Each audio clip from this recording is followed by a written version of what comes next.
Ce mot qui est toujours tabou dans la politique française, la rigueur. Henri Guénaud ce matin en a parlé, puis après est revenu sur ses propos. Non, mais il y a des mots qui prennent tout de suite une ampleur. Il n'est pas la peine de les prononcer, parce que l'idée, c'est bien de faire du consensus.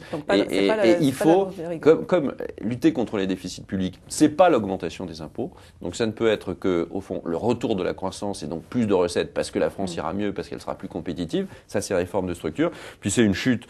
Enfin, c'est quand même une forte capacité à maîtriser la dépense. Ça ne veut pas dire... La rigueur, c'est couper dans les dépenses.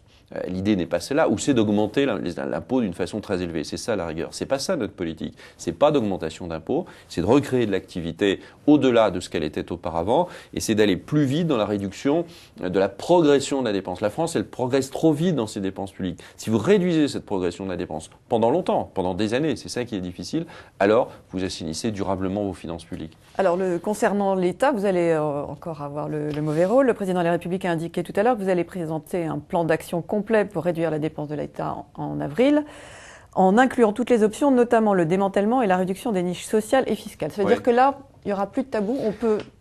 Toutes les niches fiscales existantes aujourd'hui peuvent être remises en cause. Je présenterai donc en avril un programme de réduction de la dépense, et puis en même temps, je présenterai quelque chose qui sera un travail sur les niches fiscales et les niches sociales, c'est-à-dire les exemptions fiscales ou sociales qui ont plein de raisons, souvent de très très bonnes raisons, mais on s'aperçoit quand on les prend une à une, ça marche pas parce qu'à chaque fois il y a 36 000 personnes qui s'estiment lésées, et quand on les prend collectivement, ça marche pas non plus parce qu'on estime qu'en général c'est trop aveugle comme méthode. Donc à nous d'essayer de regarder. Il y a beaucoup de niches fiscales et sociales dont on peut considérer que l'efficacité économique n'est pas la bonne. Donc on va essayer de faire un point. Il faudrait qu'il y ait des consensus aussi là-dessus. Une niche fiscale, c'est en réalité payer un peu moins d'impôts, ou parce qu'on est dans une situation qui fait que c'est normal qu'on paye un peu moins d'impôts, on est handicapé, enfin, voilà.